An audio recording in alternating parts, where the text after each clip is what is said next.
हमें निर्देश प्राप्त हुआ कि इस वर्ष भी बच्चों को संचारी रोग के बारे में बताया जाए, उससे कैसे बचा जाएगा, उसका नियंत्रण हम कैसे करेंगे, उसी कार्यक्रम को लेकर फिर हम आए। इसका मकसद क्या है कि आपको जब ये बात बताई जाए तो आप जा करके अपने गांव में इसका प्रचार प्रसार करें। बहुत जरूरी है। स्वच्छता और स्वास्थ्य, ये दो चीजें बहुत जरूरी है। तो इसी क्रम में आइए हम आपको बताते हैं संचारी रोग नियंत्रण अभियान 2025 के अंतर्गत हम सभी बच्चों को ये बताना चाहेंगे कि संचारी रोग है क्या।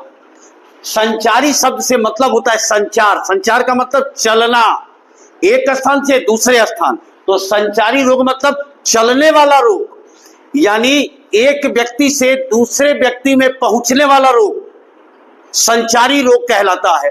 अब इस संचारी रोग के बारे में बहुत सारे बच्चे नहीं जानते हैं। मुख्य रूप से हम आपको बता दें कि संचारी रोग के कारण जो बनने वाला पैथोजन है, यानी कैसे ये फैलता कैसे है, तो इसके वैज्ञानिक कुछ नाम है। कुछ बच्चों को अभी अटपटा लगेगा। बैक्टीरिया, कवक, वायरस, प्रोटोजोआ और भी कई कारण है, लेकिन ये चार प्रमुख आपकी किताब में है, इनको याद रखना होगा। इनके कारण ही संचारी रोग एक व्यक्ति से दूसरे व्यक्ति में प्रवेश कर जाता है। एक व्यक्ति को यदि कोई रोग हो गया जो संचारी रोग है, तो उसमें से दूसरे व्यक्ति में वह कीटाणु, वह वायरस, वह प्रोटोजोआ चला जाएगा और वो भी आदमी संक्रमित हो जाएगा और वो भी बीमार हो जाएगा। यानी कहने का मतलब कि अगर किसी बालक को संक्रामक रोग हुआ है, जैसे हम आपको बता रहे हैं, यहां जाओ, मान लीजिए इससे कोई संक्रामक रोग हुआ है।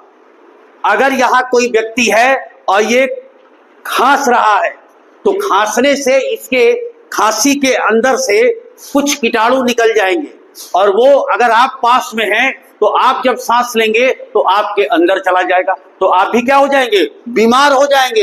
हाल हमें ध्यान रखना है कि संचारी रोग नियंत्रण कैसे किया जाए, कैसे करेंगे। तो ध्यान रखना है आपको, सबसे पहले स्वच्छता, घर में सफाई होनी चाहिए, गंदगी बिल्कुल नहीं होनी चाहिए, रोज स्नान करिए, शौच खुले में बिल्कुल नहीं करना चाहिए।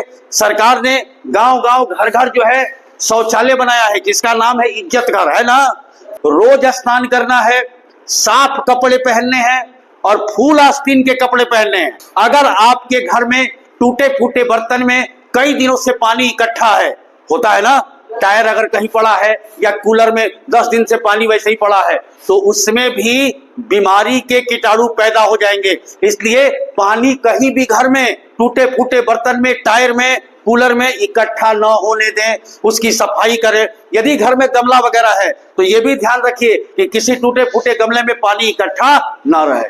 पीने वाले पानी को हमेशा ढक के रखें। घर में रोज झाड़ू लगना चाहिए।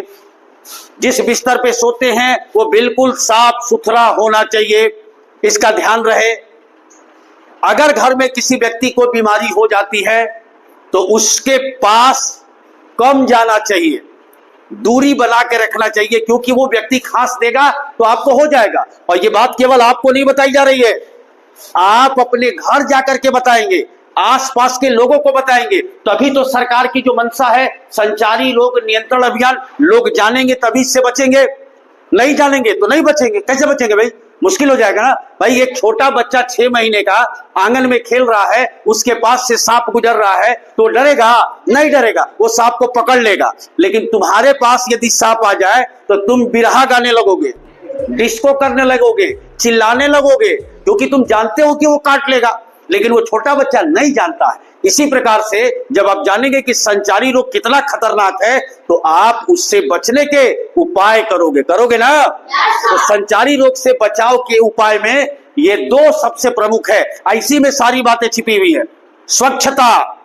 स्वच्छता, पीने का पानी साफ होना चाहिए, ढका हुआ होना चाहिए, कई दिनों का पानी घरों में इकट्ठा नहीं होना चाहिए। घरों के सामने से जो नाली बह रही है वो पत्थर से ढका होना चाहिए, क्योंकि नाली में बहुत मच्छर पनपते हैं, कीटाणु पनपते हैं, अब वही खाने पर जाकर बैठ जाता है। कई बार आप गलती क्या करते हो, खाना खा रहे हो, उसी पे मच्छी बैठी हुई है, उसको ही खाते चले जा रहे हो, ऐसे ही रोग फैलता है। इन सब चीजों से ध्यान रखिए। गर्मी शुरुआत हो गई है और आपको बचना है। याद रखिए, जन जन को बताना है, संचारी रोग भगाना है। बोलेंगे, जन जन को बचाना है, जन जन को बताना है। रहे यह बीमारी एक शरीर से दूसरे शरीर में फैलने की क्षमता रखता है, बहुत खतरनाक है। एक आदमी को अभी आपको पता चला, बहुत छोटे रहे होंगे, थोड़ा सा 3-4 साल पहले कोविड आया था, कोरोना नाम सुना था ना? कोरोना, घर में से कोई निकल नहीं रहा था क्योंकि बहुत खतरनाक था। यहाँ किसी को कोरोना हुआ है, अब पास में खड़ा व्यक्ति है, इसको भी कोरोना हो जाएगा, छूने से हो जाता था। कितने लोग मर गए, याद है ना? इसीलिए बहुत सेंसिटिव मैटर है, जानकारी रखिए और इससे बचाव रखना है। रखोगे ना? संचारी रोग के बारे में गांव में बताओगे ना? घर के लोगों को बताओगे ना? इस जागरूकता अभियान को फैलाओगे ना? धन्यवाद।